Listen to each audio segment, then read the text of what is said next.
Very briefly, before I get into Dragon Ball Super Manga Chapter 16, I want to briefly talk about the canon because I'm pretty sure that I'm going to get tons of comments about this, and I've already seen many folks in the fandom talking about what is and isn't canon when it comes to anime versus manga and Dragon Ball Super. The way it works, guys, is that Akira Toriyama writes up the story notes and passes them to both the anime staff and Toyotaro, and both of those different entities are in charge of the two different things, the anime and the manga, and they expound upon what Toriyama writes for them. So if your definition of canon is whatever Toriyama has written, the only true canon is whatever his manuscripts are that he gave to both Toei and Toyotaro, and until those are actually released publicly, we may never know. So the best way to look at this is that both the anime and the manga have two separate continuities. However, as Dragon Ball fans, I feel that we should study both of them because at various points, both of them expound upon information that the other one does not, and we can get a clearer picture of the story. And really, this has never been more true than with Manga Chapter 16, because in Manga Chapter 16, Toyotaro spends a considerable amount of time talking about Trunks' future and his battle with the Majins. And if you guys remember, in the anime, there was only a few minutes of flashback where Trunks is explaining to Goku and Vegeta what happened with Dabura, Babidi, and Supreme Kai in the future.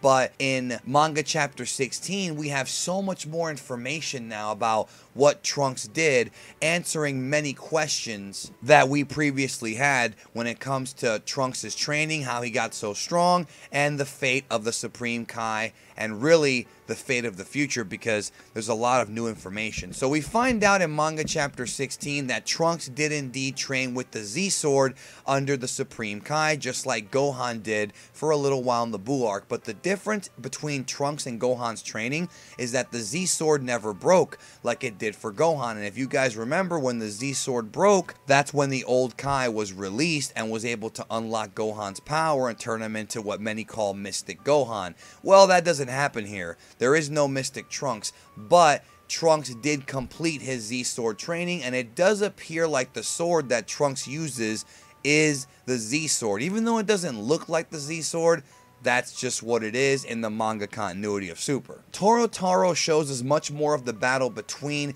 Trunks and Dabura, as well as the battle royale going on with Kibito and Kaioshin both teaming up against Babidi. And Babidi says something very interesting. He says that it took him over 10 years to gather the energy to resurrect Majin Buu. Now, obviously, he didn't have the Goku and Vegeta fight, nor did he have Gohan's stolen energy like he did in the present, so that's probably why it took him so long to gather this energy. What I really liked about the manga version is that we see this really cool knockdown, drag-out fight between Babidi and Kaioshin, which ends up having Kaioshin get the W, but at the cost of his own life. Meanwhile, Trunks powers up to an incredible degree and starts knocking Dabura's ass around like a jabroni. Trunks would then go on to finish Dabura with the same move he tried to use on Frieza. Then he goes over to check on the Supreme Kai, who, with his last breath before dying, is happy that they were able to stop the resurrection of Majin Buu and save the future. But of course, they really didn't save the future, at least not permanently, because just a little while later, we have the arrival of Black, a much more fearsome and deadly opponent, whom we see making a remark about how fortunate it is that Universe 7's God of Destruction, Beerus, the most troublesome one of all, is dead as the result of the Supreme Kai dying. And that tells me that Black knew that there's no way he could take on Beerus in a fair fight, so there was virtually nobody left to stop him. Now, I know a lot of you guys are probably wondering, as I am, what about the future Whis? What about the Omni King? Unfortunately, I don't have an answer to that question right now, but I do think we'll get an answer to that in the coming weeks. So be patient and stay tuned to see where the story goes. But as of right now, we have no idea of the whereabouts of Whis or even the other God of Destruction assistants. We then cut back to the present where Trunks is having a council with Beerus, Whis, Goku, Vegeta, Bulma, and the whole crew, and this is when Trunks first finds out about what a God of Destruction is. Whis mentions that very few people are aware of the fact that if a Kaioshin dies, the God of Destruction will die as well. Even amongst the gods, only a fairly high-ranking number of individuals are supposed to know that, which of course begs the question, how does Black know? Beerus ponders on the fact that it's possible that Black might actually be some kind of god, and Whis talks about how in a world without the gods of destruction and Goku, it's possible that Black could travel in between parallel worlds. He's not referring to universes, he's talking about timelines. Very interesting. So we get a little bit of Kid Trunks and Mai comedy, which is kind of telling the audience that Mai has a crush on future Trunks, just like in the anime. And then our next big bombshell is back in the future, where Black remarks that he has completely destroyed all of the Kaioshins from all 12 universes, and as a result, the gods of destruction no longer exist. And now with Trunks being gone, there's nobody left to oppose Black, because Trunks went to the past. So this to me is a big revelation. So when Black was talking about going to different civilizations and destroying them like he did in the anime, this to me means that he or Zamasu or whomever and their supposed extermination plan actually applied to all 12 universes, and it looks like all the Kais from all 12 universes and their gods of destructions are gone. And again, where is future Whis? Where is future Omni King? Do they even exist in the future? I don't know. So it appears like the timelines actually exist outside of the 12 universes, so there are indeed in every timeline their own gods. And that kind of makes sense. I mean, it does fit. But I do wonder what they're going to do about this in the future. I'm guessing the Omni King at some point will have to make repairs to all this. But it's interesting because Whis and Beerus have another discussion where Whis is asking if they should ask the Supreme Kai for any clues, and Beerus is like, well, you mean ask about any gods who might turn evil? And that, of course, cuts to Universe 10 in the Kaioshin realm, where we actually see Zamasu and Gowasu together, and they're training with Kibito and the Supreme Kai. Very interesting stuff we did not see in the anime here. Gowasu, of course, explains that Zamasu used to be Universe 10's Kaio-sama, and is training to become the Kaioshin.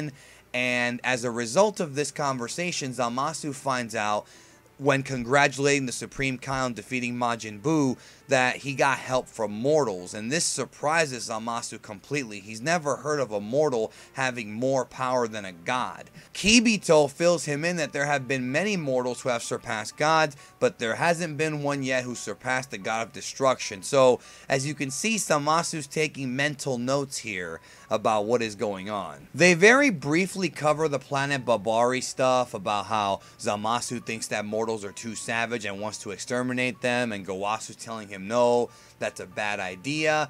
It's the same thing as in the episode, but it's a lot shorter and quicker in the manga version than in the anime, but it still accomplishes the same point. The only difference is that in the manga, we don't see that scene of Zamasu using his psionic blade to cut the barbarian half. That was not in the manga, but it wasn't really necessary. The entire point is that Zamasu's becoming increasingly frustrated with the fact that mortals are surpassing them, and that mortals really don't deserve to exist according to his mentality. The chapter ends with an interesting observation where Gowasu shows Zamasu the time rings, and Zamasu remarks that he's heard they allow you to travel through time freely.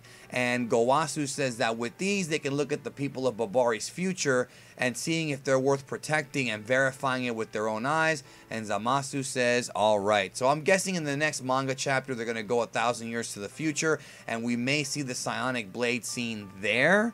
I doubt it, but we may see it there. This month's manga chapter proves beyond a shadow of a doubt that if you're a fan of Dragon Ball Super, you really have to watch the anime and read the manga, because you're going to get lots of info dumps and extra information in the manga and extra scenes in the manga that you don't get in the anime, and vice versa. It really sucks that they're both kind of different and that you have to keep track of both, but at the same time, I kind of feel it's cool that they're kind of giving us a reason to read the manga and watch the anime. So to me, this manga chapter was a thumbs up. Not too much as far as action goes, but enough to satisfy me, and we did get some questions answered.